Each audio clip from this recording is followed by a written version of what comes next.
He carried a rifle his officers mocked for 6 weeks, but in the jungle, it became the deadliest weapon on the island. 11 Japanese snipers ruled these banyan trees, until one man decided their reign ends today. A mail-order Winchester, a damaged bunker, and 240 yards of jungle. This is where George proved everyone wrong. Every shot he fired echoed through the Pacific, but none louder than the first one at 9:17 a.m. They said his rifle was a toy. By the fourth day, even the Japanese feared it. This isn't a story about a weapon, it's the story of the man who outshot an entire sniper unit. At 9:17 on the morning of January 22, 1943, the ruins of a half-collapsed Japanese bunker on Guadalcanal sat silent beneath the heavy Pacific humidity, except for the steady, disciplined breathing of one man. Second Lieutenant John George lay behind a rotting timber beam, elbows planted in damp soil, eyes fixed through the small circular lens of his civilian mail-order rifle. The jungle around him buzzed, clicked, dripped, and whispered like a living creature, but George heard none of it. His world had shrunk to a narrow tunnel of glass and metal, aimed 240 yards across a grove of towering banyan trees. For 3 days, Japanese snipers had been killing his battalion with terrifying precision. 14 American soldiers had fallen, some while filling canteens, others while crouching behind logs they thought were safe. Every shot had come from somewhere inside those massive, shadow-layered trees. Officers argued, patrols hesitated, and tension spread like fever, but George had spent the night preparing for this exact moment. The Winchester Model 70 resting against his shoulder weighed barely 9 pounds, but it carried something heavier: his last 2 years of National Guard savings and every hour he had spent training as a state champion marksman. Other officers mocked the rifle the day it arrived. Some called it a toy. Some laughed at the idea of a hunting scope facing professional Japanese snipers. But inside this bunker, with the morning heat thick enough to cling to his uniform, George knew there was nothing humorous about what he was about to attempt. The Japanese controlled the high branches. They knew the terrain. They had the advantage of height, concealment, and patience. Yet for the first time, someone was watching them back. By the time George settled deeper into the ruined bunker, the jungle around Point Cruz felt less like a battlefield and more like a living creature waiting to swallow men whole. The air was thick with heat, the kind that clings to skin and makes even simple breathing feel heavy. George wiped the sweat from his forehead with the back of his hand, careful not to smear mud onto the scope. Every sound mattered now. Every clicking insect, every rustle of fronds, every distant crack of a garand somewhere deeper in the groves. He knew Japanese snipers used these conditions to their advantage. They hid in banyan branches before dawn, becoming part of the jungle canopy, blending so perfectly that even trained Marines had walked beneath them without seeing a thing. And today George was alone. No spotter, no radio man, no one to call for help if his position was compromised. Just his Winchester Model 70-60 rounds of .30-06, and the quiet confidence of a man who had spent half his life learning how to see things other people missed. He breathed slowly, letting his heartbeat settle into a calm, steady rhythm. The Lyman Alaskan scope did not offer much magnification, only 2.5 times, but George knew how to work with limitations. He adjusted the elevation slightly, then moved the crosshairs methodically across the banyan grove. The key was patience, real patience, the kind that could outlast a trained sniper hiding motionless for hours. Then suddenly he noticed it, the faintest flicker of movement near the top of a distant banyan, not wind, not leaves, something deliberate. A shape. A presence. He steadied the rifle, exhaled, and began to prepare for his first shot of the day. By the time George finally received his Winchester Model 70 on Guadalcanal, the island had already consumed thousands of men. The jungle air felt like wet blankets wrapped around the lungs, and even experienced Marines struggled to adapt to its heat, insects, darkness, and the constant smell of rot drifting from abandoned positions. To most soldiers arriving from the United States, everything felt unfamiliar. The sounds, the shadows, the sudden silence that always meant danger. But for George, the biggest weight was not the jungle. It was knowing that men from his regiment were dying to snipers almost every day, and he had not fired a single round in their defense. The Winchester had spent weeks inside a crate traveling across the Pacific, while George fought frustration instead of enemies. Other officers joked about his fancy civilian toy, telling him Japanese marksmen wouldn't care how many shooting trophies he had won in Illinois. But George wasn't bothered by the laughter. What bothered him was watching another man come back on a stretcher, covered with a poncho, because the unit still didn't have a way to fight back against the invisible enemy hiding in banyan trees. He knew the Garand was a fine battle rifle, but it wasn't built for the kind of precision these missions demanded. Snipers in the Pacific were patient, disciplined, and devastatingly accurate. Fighting them with iron sights was like fighting a ghost with a flashlight. When the supply sergeant finally handed him the crate marked "Fragile," George didn't say a word. He just placed the box on his cot, opened it slowly, and lifted the rifle he had saved 2 years of hard-earned money to buy. It felt balanced, familiar, almost comforting. For the first time since arriving on the island, George felt like he finally had a fighting chance. George's fourth morning on the Point Cruz line began with a silence so unnatural that even the veterans felt uneasy. The jungle was usually alive with sound. Insects, birds, distant artillery, the almost constant drone of humidity pressing against leaves, but on January 23rd the air hung still, heavy, as if the trees themselves were holding their breath. George, sitting in the shallow depression of the captured bunker, wiped condensation from the Lyman scope and noted the absence of wind. No swaying of the branches, no shifting of the upper canopy. For a sniper, this kind of stillness was both a blessing and a warning. Shots would fly clean. Sound would travel farther. And concealed eyes would be listening for anything out of place. George steadied the Winchester against the sandbag lip of the bunker, adjusting his position a fraction of an inch at a time, just enough to take pressure off the bruised spot on his shoulder where the rifle had kicked him all day yesterday.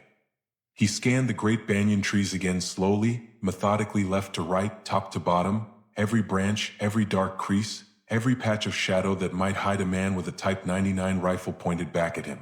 The 132nd Infantry had already lost 3 more men overnight. 1 shot while stepping out to relieve himself, 1 hit while collecting rations, 1 killed instantly with a single, perfectly placed round to the temple. These weren't random shots. These were professionals. George's breathing slowed. He wiped sweat from the scope. Somewhere out there, hidden in 90 feet of tangled branches, someone was preparing their own shot, and he knew they would fire the moment he made a mistake. Today would be different. Today the snipers were adapting, watching him as carefully as he watched them. By the 5th day on Guadalcanal, George had begun to understand something most new officers never learned this quickly. The jungle wasn't just a place. It was an enemy of its own. The air was heavy, wet, and always carrying the smell of damp earth mixed with gun oil. Every branch, every twisted root, every shadow seemed to hide something that could end a man's life. And yet, inside that chaos, George kept noticing the same pattern repeating itself. The Japanese snipers weren't simply firing from trees. They were selecting very specific banyan formations designed to trap American patrols into predictable responses. Most officers ignored these details. They blamed bad luck or just the jungle. But George had trained his eyes for years on rifle ranges where the only survival skill was attention to detail, and he was seeing the same logic in the Pacific that he had seen back in Illinois. He studied the trees from a distance. He looked at the angles where trunks forked, the shapes of branches, the thickness of vines. A banyan wasn't just a tree, it was a fortress for a patient marksman. And while everyone else in his regiment looked at the canopy in fear, George was beginning to recognize how these snipers moved, where they settled, how they disguised themselves against the mottled bark. This wasn't guesswork. This was pattern recognition, something he had done thousands of times on American rifle ranges. That night, sitting inside a shallow fighting position dug into the Guadalcanal mud, he cleaned his Winchester and mapped out what he had learned in his mind. He knew the Americans would keep losing men unless someone could get ahead of the enemy's rhythm. And he quietly believed he might be that someone, not because he felt heroic, but because he understood how a rifleman thinks when he's trying not to die. At dawn on January 22nd, the jungle air at Point Cruz felt heavier than usual, thick with wet earth, gun oil, and the kind of silence that always meant danger was near. George pressed his shoulder tighter against the cold wall of the ruined Japanese bunker, the stones still damp from the night's rain. He wasn't thinking about the officers who had mocked his sporting rifle, or the men who joked that it was meant for deer and not soldiers. He was thinking only about the banyan trees ahead. Massive shapes rising like pillars into a fading blue sky, each branch a possible hiding place for a man who could kill without ever being seen. The Winchester rested easily in his hands, familiar and steady, its weight perfectly balanced against his cheek. George knew how this rifle behaved at 100 yards, 240 yards. even at the ragged limits of what a 2.5 power scope could handle in this brutal jungle light. He closed his eyes for a second, steadying his breathing. Heartbeat, air, trigger finger, three things he had learned to control better than anyone in his regiment. Somewhere in those trees, men were watching. Men who had already killed 14 Americans in 72 hours. Men who fired once and disappeared. George pushed the doubt away. He had spent years practicing for shots that most soldiers never attempted. Now he finally had a chance to prove that the rifle he trusted more than anything else could save lives. He eased forward, bringing the scope to his eye. Through the circular frame, the world sharpened leaves, vines, shadows, and somewhere inside all that chaos, movement waiting to betray a hidden sniper. George knew he had only one advantage. He could see before they expected him. And today he intended to use it. The jungle around Point Cruz had a way of swallowing sound, turning even the loudest moments into something strangely distant. As George settled deeper into the bunker, he felt that silence pressing against him like a weight. The air was thick with humidity, and every breath tasted of damp earth and old gunpowder. He wiped sweat from his cheek with the back of his hand, then adjusted the Lyman Alaskan scope again, making sure the mount was steady. The Winchester Model 70 rested perfectly against his shoulder, its balance familiar and reassuring. George had spent hundreds of hours with this rifle long before the war, but the battlefield always changed a man's relationship with his weapon. It was no longer a tool. It became something closer to a lifeline. He resumed scanning the treetops. Slow, steady sweeps. No rushing. No second-guessing. Every inch of the jungle canopy needed to be searched. Trunks, branches, forks in the wood, dark patches where light struggled to reach, and the swaying shapes that might be leaves, or something worse. Japanese snipers were known for patience that bordered on inhuman. They could sit unmoving for hours, their bodies wrapped in strips of camouflage cloth, their rifles hidden in hollowed branches. One blink at the wrong moment could mean death. George shifted slightly, careful not to expose the top of his helmet. His heartbeat was steady, but his senses were sharpened. The heat pressed against him, insects buzzed near his face, and somewhere behind him a Marine shouted a distant order. But George heard only the small clicks of the scope's adjustment knobs and the soft movement of leaves far ahead. Every instinct told him the enemy was out there, watching, waiting, and soon one of them would reveal himself again. By mid-morning, George had settled into a rhythm that only men hardened by jungle fighting could understand. A cycle of silence, observation, and sudden violence. The jungle around Point Cruz was alive with sound. Insects humming in thick waves, birds shrieking from high canopies, distant artillery rumbling like a faraway storm. But within that natural chaos, George had trained himself to listen for something else, the faintest disruption, the quiet gesture, the subtle shift that signaled a sniper repositioning somewhere above the tangled branches. His rifle rested steady across sandbags, but his eyes did most of the work. The Lyman Alaskan scope might have offered only modest magnification, yet in the hands of a state champion marksman, it became far more than glass and metal. It became an extension of instinct. Every few minutes he swept the treeline again, inch by inch, letting the lens glide slowly like a searchlight. His breathing remained controlled, chest rising only slightly under the damp fabric of his uniform. After killing 2 snipers that morning, George knew the remaining enemy sharpshooters would be adjusting. Japanese doctrine relied on patience and deception. Rarely did a sniper remain in the same place after a comrade fell. They would shift positions, climb higher or lower, or use shadows to mask their outlines. George respected that. He admired their discipline even as he hunted them. The tension was different now. Every banyan tree felt like it held a pair of eyes watching him. Yet he refused to rush. A rushed shot meant a missed opportunity, and a miss could expose him to return fire. In that humid bunker, he practiced the most important skill a sniper could possess, the ability to wait longer than the enemy expected. By the time George reached the 9th sniper, the jungle had already reshaped the rhythm of battle into something slower, heavier, almost ritualistic. Every movement he made inside that abandoned grove felt like it carried the weight of 10 different consequences. The banyan trees towered above him as if they had been watching the conflict silently for centuries, their thick roots curling across the ground like warning signs. George had been lying in his shallow firing position for nearly an hour, breathing through the thick air, letting the sounds of the jungle settle into their usual chaotic harmony. Insects buzzed, birds shrieked, branches cracked. Sounds that could mask danger or reveal it, depending on who was listening. Through his Lyman Alaskan scope, he scanned the massive banyan trunks one by one, letting his eyes adjust to the patterns of shadow and sunlight that filtered through the leaves. The Japanese snipers had gotten smarter. They no longer repositioned recklessly. They no longer took unnecessary risks. They blended into the upper canopy, becoming part of it, using the jungle's height and cover to turn themselves almost invisible. When George spotted the ninth sniper, it wasn't movement that gave the man away, it was stillness. A shape too rigid, too deliberate, sitting in the natural forks of a banyan branch nearly 70 feet up. The sniper had chosen an angle that gave him a perfect line of sight to the American trail, but he hadn't accounted for George's elevated position or the precise way George read the geometry of jungle light. George adjusted his scope by a fraction, calculated the drift, and controlled his breathing until his heartbeat felt like part of the trigger pull.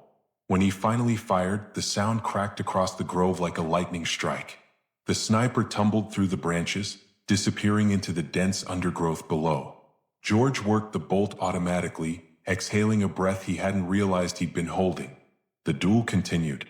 George kept his cheek pressed lightly against the stock, letting the cool steel steady his heartbeat as he studied the treeline with slow, disciplined sweeps.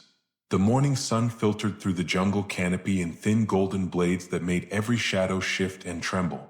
But he had learned, even in just a few hours, that real danger never announced itself with movement. Real danger hid inside stillness. He scanned the banyan trunks, the lianas wrapped around branches, the dark pockets of foliage where a man could sit motionless for hours. The sounds of Guadalcanal were constant. Birds, insects, distant artillery, but George filtered them out until only the silence between sounds meant something. At 11:21 a.m., that silence broke. A single rifle crack snapped past his head and slammed into the sandbag beside him, spraying dirt into his eyes. He jerked back instinctively, rolling left until his spine found the bunker wall. The Japanese sniper had missed by inches, not feet. Inches meant the shooter was skilled. Maybe more skilled than the first two. George waited, letting 3 full minutes pass before inching forward again and raising the scope. He knew the sniper would relocate. Japanese doctrine was clear. Shoot once, move fast. But the jungle limited choices. He trusted the constraint. Slowly he searched the southwest trees. Branch by branch, shadow by shadow, until at 11:38 he found what he was searching for. A shape too straight to be nature, a hint of cloth against bark, a slight shift 20 meters higher than the previous sniper. George exhaled, let the world narrow to crosshairs, and fired. The figure dropped without a sound. 3 shots, 3 kills. But now it was obvious someone on the Japanese side had realized a single American was turning their silent assassins into corpses. The hunt was becoming mutual. At first light on January 23rd, George returned to the shattered Japanese bunker with a mind sharpened by the previous day's success but weighted by the knowledge that the enemy now understood a new threat existed in the groves. The jungle felt different that morning. Still humid, still alive with insects and birds, but carrying a tension he could sense in the air, as if the banyan trees themselves were waiting for something to happen. He settled into position with deliberate care, brushing away loose dirt, aligning his rifle in the same shallow groove left behind by the wooden stock the day before, and checking the scope screws again despite knowing they were already secure. The Japanese snipers had adapted overnight. They no longer revealed themselves with careless movement. They no longer shifted branches or adjusted positions openly. George had to work slower now, his breathing deliberate, his attention divided between the trees ahead and the peripheral shadows that might hide a waiting rifle. Each sweep of the scope took nearly a full minute, scanning left to right, top to bottom, memorizing branches, shadows, angles, and trying to catch the slightest change. Hours passed with no clear target, only the steady drum of distant artillery and the buzz of cicadas rising with the heat. Then, just past midday, he found it a subtle darkening at the base of a thick branch, almost indistinguishable from the trunk behind it. It was not movement this time, but absence of it, a stillness too unnatural for the jungle. George adjusted the windage, exhaled slowly, and took the shot. The figure collapsed silently from the tree. One more sniper gone. One more step toward reclaiming the grove. Dawn on January 23rd broke slowly over the groves west of Point Cruz, revealing a jungle soaked in the night's humidity and carrying the heavy scent of wet soil and rotting leaves. George returned to the same battered bunker he had used the day before, the structure half collapsed and camouflaged by vines that had grown over it during earlier fighting. He wasn't thinking about yesterday's success. He was thinking about the Japanese snipers who were still alive, the ones who were now studying him the same way he was studying them. Sniping in the Pacific wasn't like the clean ranges of Illinois. It was a chess match inside a forest where every shadow was a hiding place and every mistake cost a life. George settled behind the same firing slit, but this time he didn't set up immediately. He spent several minutes simply listening to the jungle, memorizing the normal background sounds so he could identify anything out of place. The Japanese, he knew, were adapting. They would not repeat the same mistakes. They would choose different trees, different elevations, different angles that forced him to search wider and slower. George raised the Lyman Alaskan scope to his eye and began scanning deliberately. Not for shapes, but for movement, the kind of tiny shift a man makes when he adjusts his weight or angles his rifle. He worked methodically, tree by tree, measuring distance, estimating angles, imagining what he would do if roles were reversed. This patience, the willingness to wait for hours for a single moment, was what separated a marksman from a survivor. And George was determined to be both. The jungle around him was silent, but he knew the enemy was there. The real question was who would locate the other first. George rose before dawn on January 23rd, the sky still a dull gray sheet above the wrecked bunkers and shattered palm trunks. The humidity wrapped around him like a wet blanket, and every movement felt heavier than it should have. He wiped the condensation from his scope with the corner of his sleeve, careful not to smudge the lens. The Japanese had learned from yesterday. They had stopped taking risks, stopped climbing trees openly, stopped showing even the smallest trace of movement that an American might catch. That meant today would be harder. Much harder. As he settled into his firing position, nestling the Winchester against a mound of dirt hardened by days of shelling, he let the sounds of the jungle fill his ears. Nothing about it was peaceful. It was frantic life layered over the threat of sudden death. Birds screamed. Insects rattled. Artillery boomed miles away. But beneath all that noise, George hunted for silence, the kind of unnatural stillness that only a man with a rifle created. He glassed the treeline for nearly an hour, sweeping branch by branch, trunk by trunk, trying to become part of the landscape. His breathing slowed. His heartbeat steadied. For a moment, the war around him dimmed into the background. That's when he saw it, something small, almost nothing. Not a figure, not a face, just a faint shift in a clump of leaves where the light didn't fall evenly. A shadow that didn't belong to a branch. George didn't react right away. He kept watching, waiting for confirmation. A few seconds later, the shadow pulsed again, like someone adjusting their weight in a narrow perch. He had found him, sniper number 3. But this one was different. He was higher, better hidden, patient, deadly. And unlike the others, this sniper was already watching the trail leading to George's bunker. The duel had officially become two-sided. By mid-morning, the jungle air grew heavier, soaked with humidity that clung to George's uniform like a second skin. He wiped the sweat from his eyebrows with the back of his hand, careful not to disturb the rifle balanced across his knees. The canopy above filtered the sunlight into broken patches, casting shifting patterns across the forest floor. Patterns that made identifying movement even harder. But George had learned something in these 2 days. The Japanese snipers weren't watching for big motions anymore. They were watching for the smallest twitch, the smallest shift in light, anything that hinted at a living human behind the camouflage. That meant George had to become part of the jungle itself.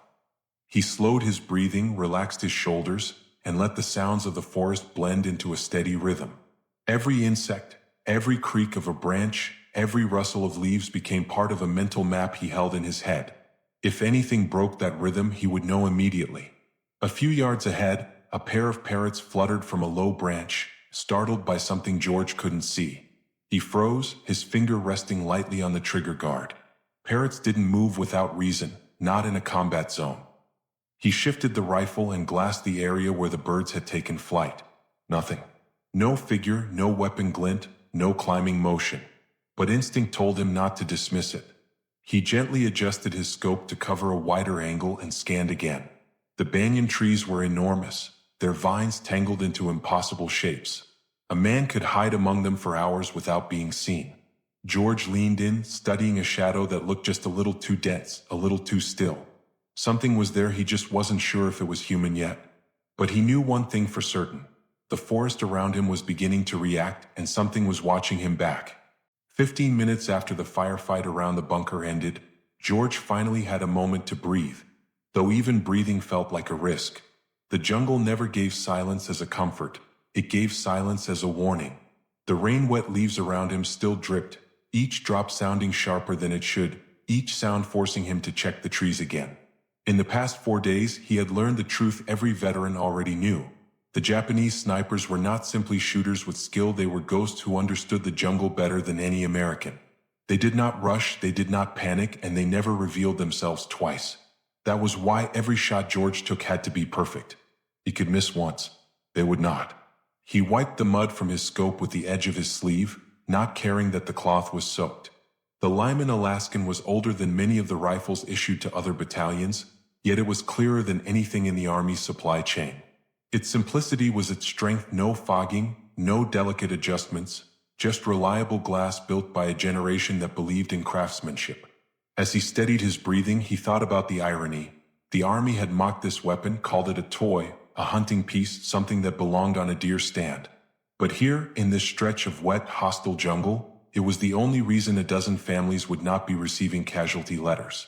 George adjusted the rifle, feeling the familiar weight settle against his shoulder.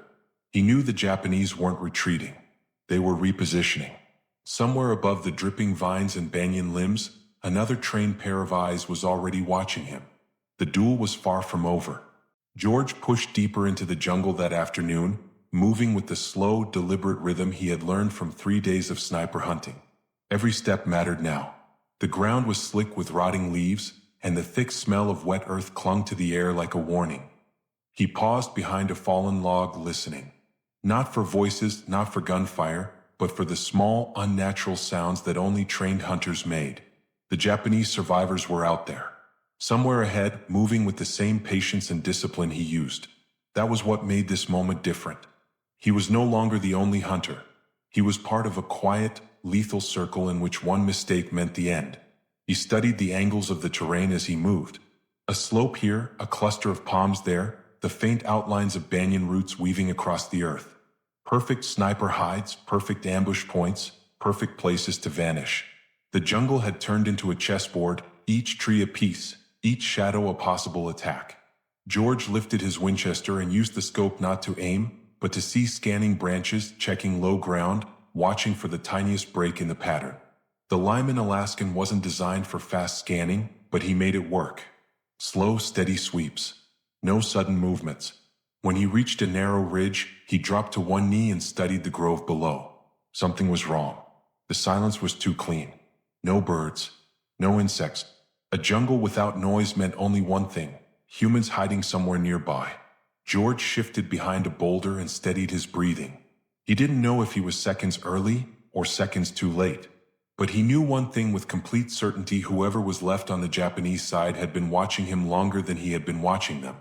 George remained perfectly still inside the drenched jungle crater, feeling the cold water seep deeper into his uniform as distant artillery rumbled like muted thunder.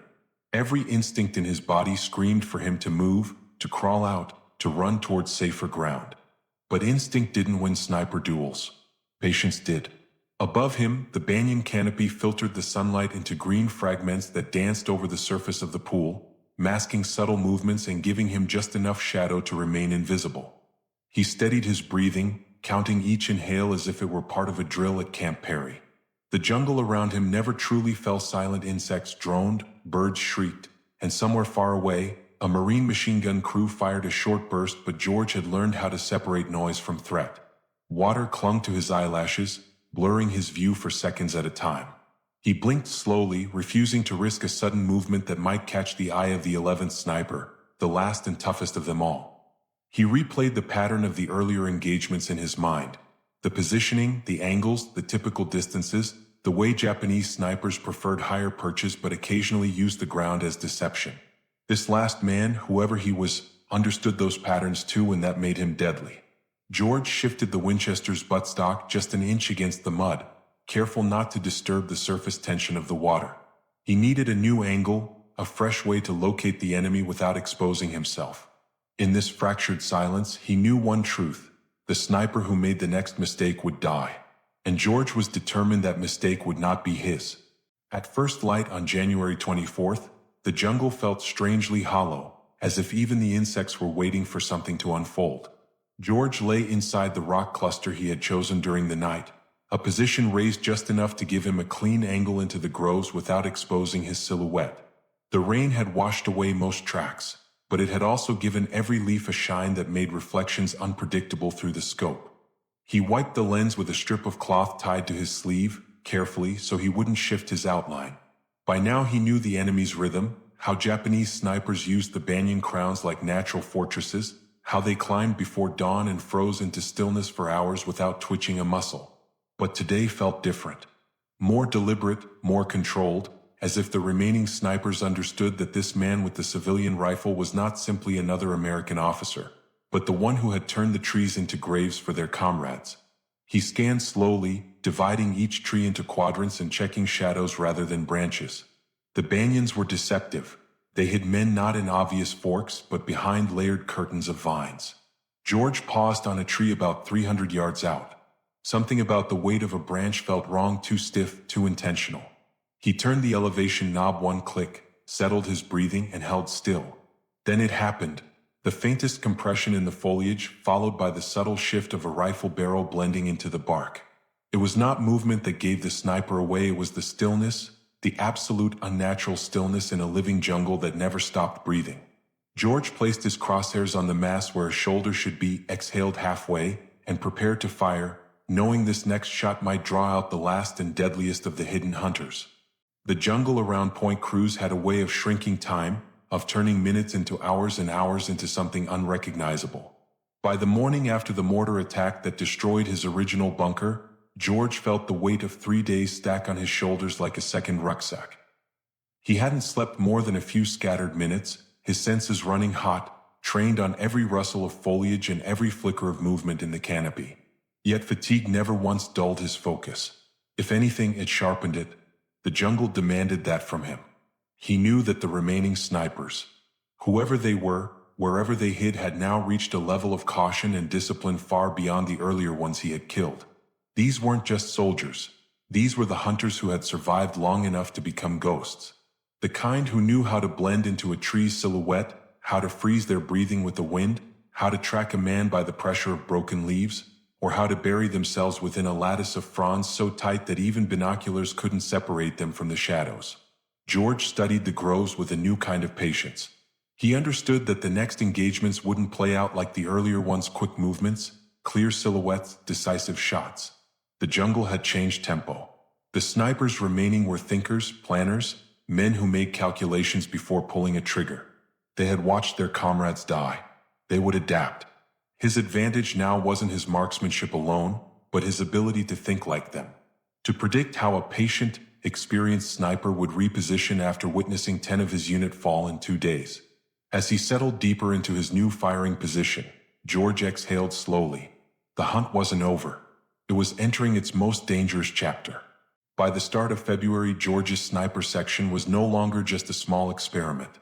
It had become one of the most effective tools anywhere on Guadalcanal. What began as one man with a mail-order rifle had now transformed into a coordinated group of trained shooters who understood jungle movement, concealment, and patience better than many regular infantry units. Every morning before dawn, George gathered his men in a quiet clearing east of Henderson Field. The ground was always damp with night rain, and the humid air carried the smell of mud, oil, and distant palm smoke. He kept their training brutally simple: spot first, shoot second, survive always. He reminded them that a sniper's real power was not the rifle. It was the ability to stay invisible longer than the enemy could stay alive.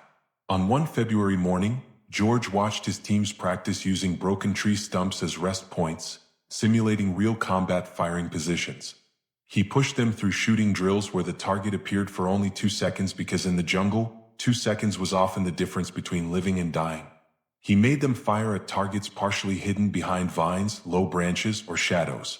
Most American soldiers had never trained for this kind of terrain before, but George wanted every man to understand exactly how Japanese snipers thought, waited, and killed. By midday, the men were exhausted, sweating through their uniforms, but their hits were improving. Groups tightened. Reaction time shortened.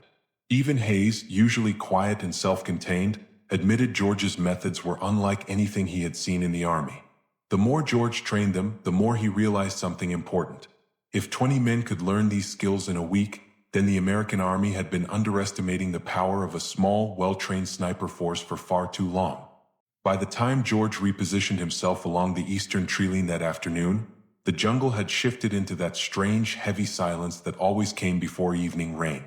The clouds pushed low against the canopy, turning every leaf darker, every shadow deeper, and George felt the familiar tightening in his chest. The instinct that told trained marksmen when danger was close even before they actually saw it. He had been moving for nearly 20 minutes since the firefight around the crater, slipping through vines and rotting ferns, keeping low, making sure he left no clear trail that a Japanese patrol could follow. Every step required calculation because the ground here was a patchwork of hidden pits, tangled roots, and slick mud that swallowed boots if you stepped wrong. Still, George advanced carefully, forcing himself to breathe slow, ignoring the ache in his shoulder where branches had whipped him while running earlier. He stopped behind a fallen log, dropped to one knee, and raised the Winchester once more. He scanned the trees in small, controlled arcs. No sudden movements. No unnecessary noise. That was how you stayed alive. And then he saw just the faintest ripple of movement 40 yards ahead, low near a cluster of roots. At first he thought it was a bird or a drifting leaf, but the shift was too deliberate, too slow, too cautious. Someone was there. Someone trained. George steadied his rifle and studied the spot for a full minute. Nothing.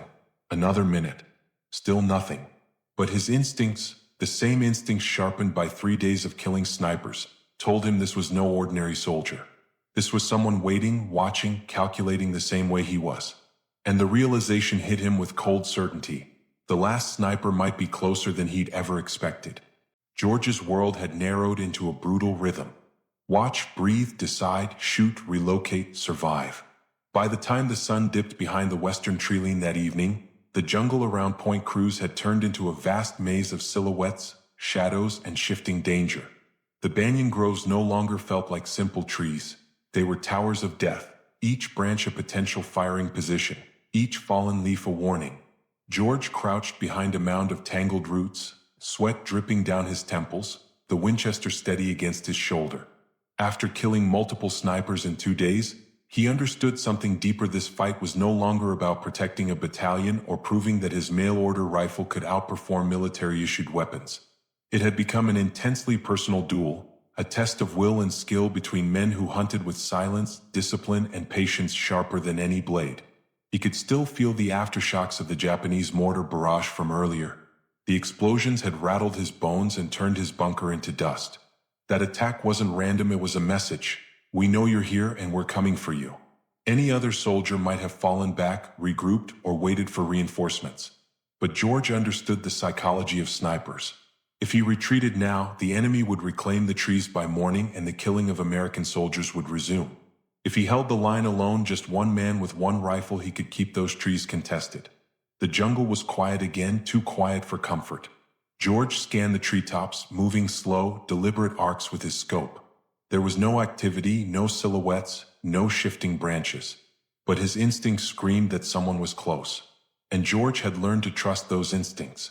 Out here, intuition wasn't a feeling, it was survival. By late afternoon, the jungle around the Matanikaw felt heavier than usual, as if the air itself understood what was happening.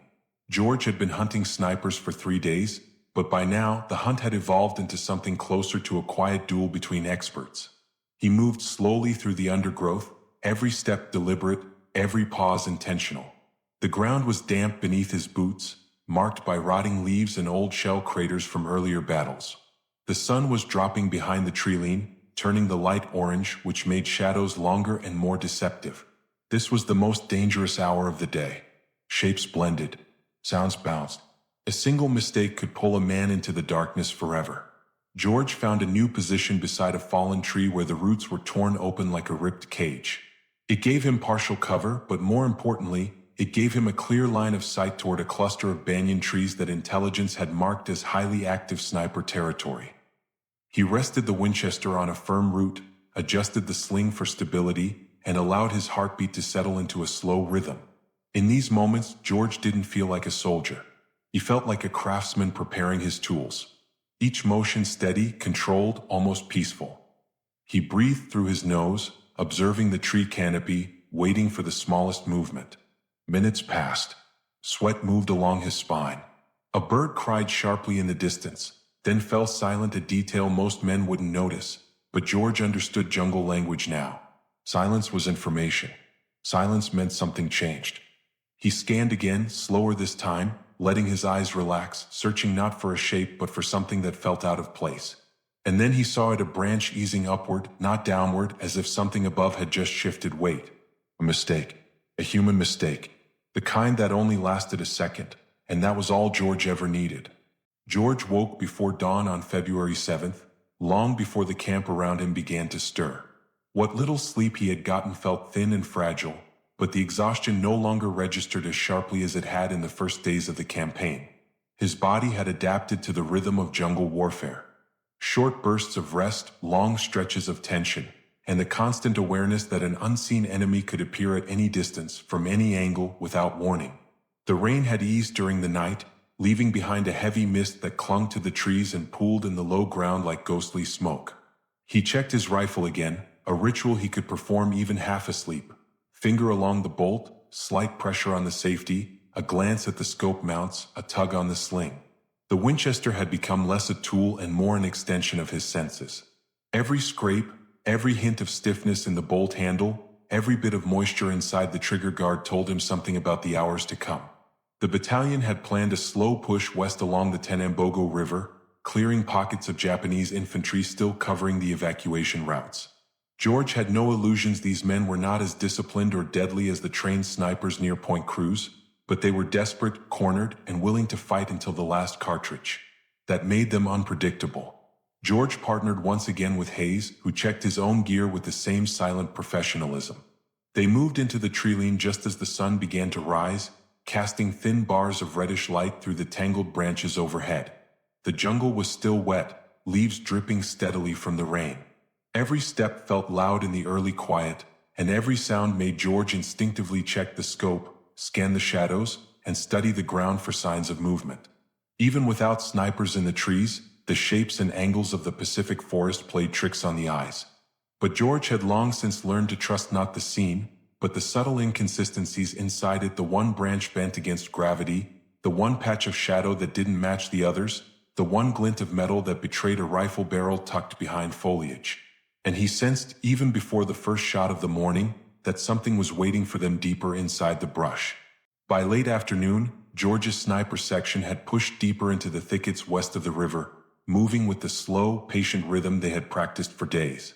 The ground here was soft and uneven, full of old shell holes, broken branches, and half-collapsed Japanese fighting positions. Every step had to be deliberate. Even a snapped twig could give away their movement. George taught his men that jungle warfare wasn't about speed. It was about reading the silence, understanding how the forest hides people, and knowing how easily it can betray them. As the men advanced, they began noticing signs most ordinary infantry would have missed. A patch of disturbed moss on a rock, a footprint that looked a little too fresh, a broken vine that hung lower than the others. To an untrained eye, these were nothing. To George, they were signals. Someone had passed through here recently, someone who knew how to move quietly. And that meant the enemy was close. The section split into pairs, just as George had trained them.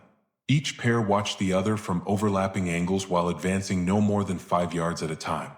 George had drilled into them that snipers survived by avoiding predictable patterns. Never approach a trail straight on. Never climb the same rise twice. Never stay in one position long enough for the enemy to memorize your silhouette. The men followed those rules with the discipline of veterans, even though most had only days of real experience. As they reached a narrow clearing surrounded by towering trees, George raised his fist, the silent command to freeze. The forest ahead was still, but not naturally still. It felt like someone was waiting, watching. His section dropped into cover, rifles ready. George scanned the treeline slowly, breathing steady, searching for the smallest sign of danger.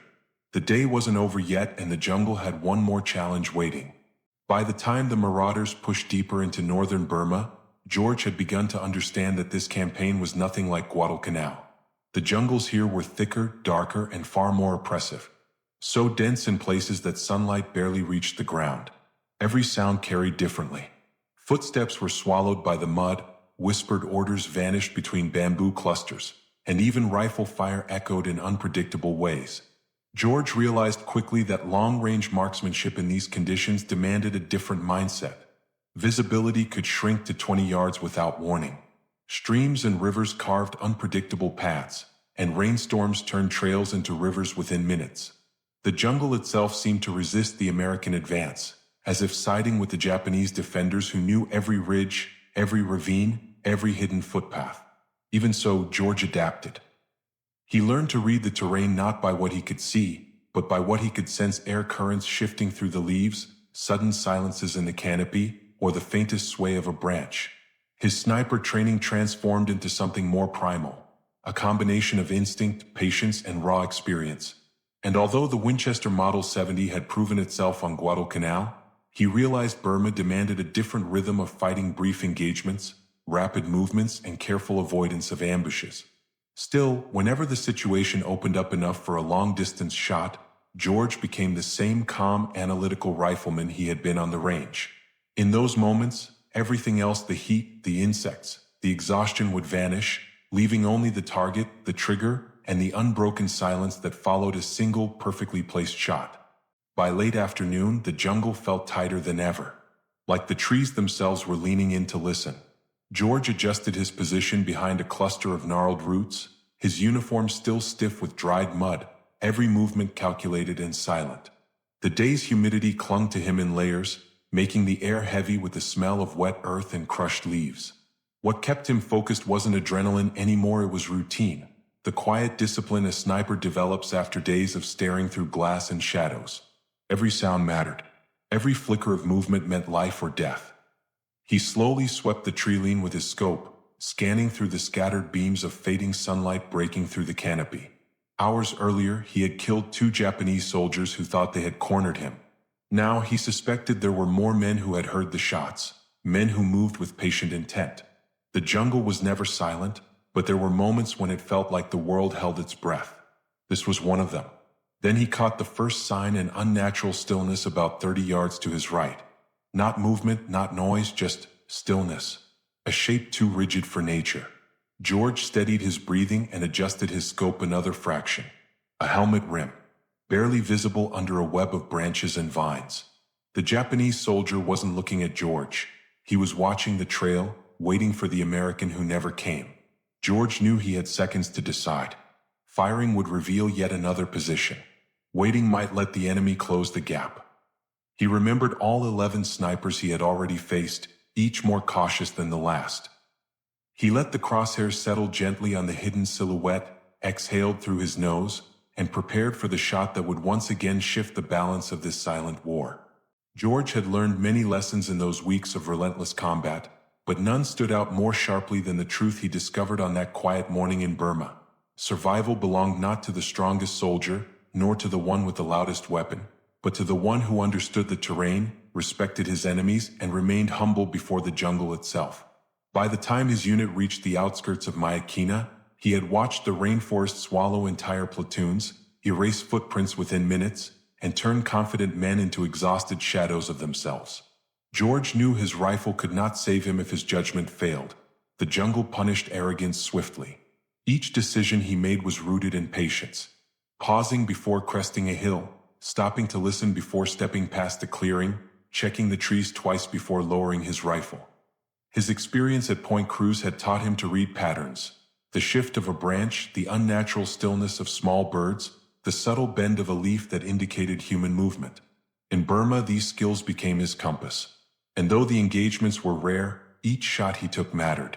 When he fired at a distant Japanese officer directing troops across a river or neutralized a hidden sniper pinning down a marauder patrol, he felt the same quiet clarity that had steadied him on Guadalcanal. He no longer felt like a man proving his rifle's worth. He felt like a soldier fulfilling the only role he truly understood. And in the suffocating heat, with mud up to his knees and leeches clinging beneath his uniform, George told himself something he would remember for decades. Sometimes war wasn't about glory or numbers, it was about endurance, discipline, and understanding the enemy well enough to stay alive one more day. By early February, as the last phase of the Guadalcanal campaign unfolded, George had begun to understand something deeper about the nature of jungle warfare. Something most commanders and even experienced infantrymen never fully grasped. In the jungle, the enemy was not just the Japanese soldier hidden behind a tree or perched high in a banyan canopy. The enemy was the environment itself. The heat drained strength from the fittest men. The humidity made rifles sweat. The silence could be deceptive and the noise could be overwhelming. George realized that every movement in this terrain carried a price. A single misstep could reveal a position. A careless sound could invite a bullet.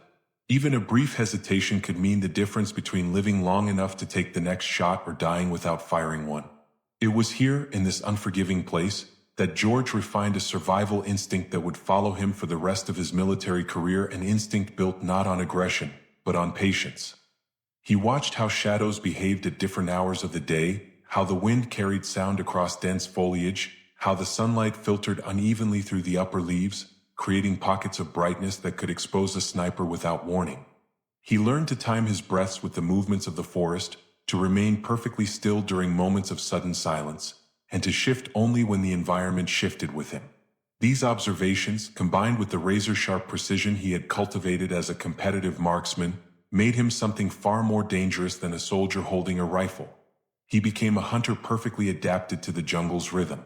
The Japanese snipers he faced were skilled, disciplined, and deadly, but George had evolved into something they did not expect: an adversary who understood the jungle as intimately as they did, perhaps even more. By the time George reached the shattered outskirts of American lines that humid afternoon, the jungle behind him sounded like a battlefield still waking up from a nightmare. Japanese rifle cracks echoed faintly between the banyan trunks, but none were directed at him anymore. His uniform was soaked, caked with mud, torn open at the elbows.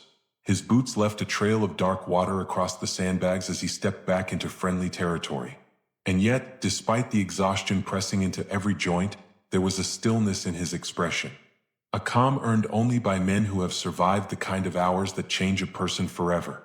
The sentry who challenged him didn't recognize the muddy, hollow-eyed soldier at first. Only when George lifted the Winchester, its barrel streaked with jungle water, did the Marine lower his rifle and lead him through. Inside battalion headquarters, officers fell silent as George entered. There was no cheering, no applause, just a heavy awareness settling over the room as he reported his actions. 11 confirmed snipers killed in 4 days, something an entire battalion with mortars, scouts, machine guns, and artillery had failed to accomplish in 2 weeks. He spoke simply, without dramatics, as if describing routine range practice rather than one of the most disciplined feats of marksmanship recorded in the Pacific. But even as he cleaned his rifle that evening, running patches through the barrel until they came out white, he understood what had happened out there. The battle hadn't been about medals, praise, or proving his officers wrong. It was about precision under pressure. About showing what one man with discipline, patience, and a rifle he trusted more than anything else could accomplish when the stakes were survival. And in the silence of his tent, he realized something profound. The jungle had tested him, and he had answered. But the war wasn't done with him, not yet. When the gunfire finally faded and the jungle fell silent, the story of men like John George didn't vanish with the smoke. It lived on in the minds of the soldiers who watched him work, in the men he trained, and in the quiet spaces between battles where survival depended on skill, discipline, and a calm mind under pressure. His rifle was only wood and steel. But in the hands of someone who understood patience and precision, it became something far greater. It became the difference between returning home or becoming another name on a casualty list. History remembers generals, campaigns, and nations. But the real weight of war often rests on the shoulders of individuals who were never meant to be heroes yet became heroes anyway. And stories like this remind us that sometimes a single decision, a single shot, a single man standing firm in the worst conditions can change the course of an entire battlefield. If this journey moved you even for a moment, do one small thing to keep stories like these alive. Leave a like, share the video, and drop a comment telling us where you're watching from. Every voice helps keep these memories from fading into silence. Every viewer becomes part of preserving the past. Thank you for spending your time with this story. And thank you for helping ensure that men like John George are never forgotten. We'll see you in the next one.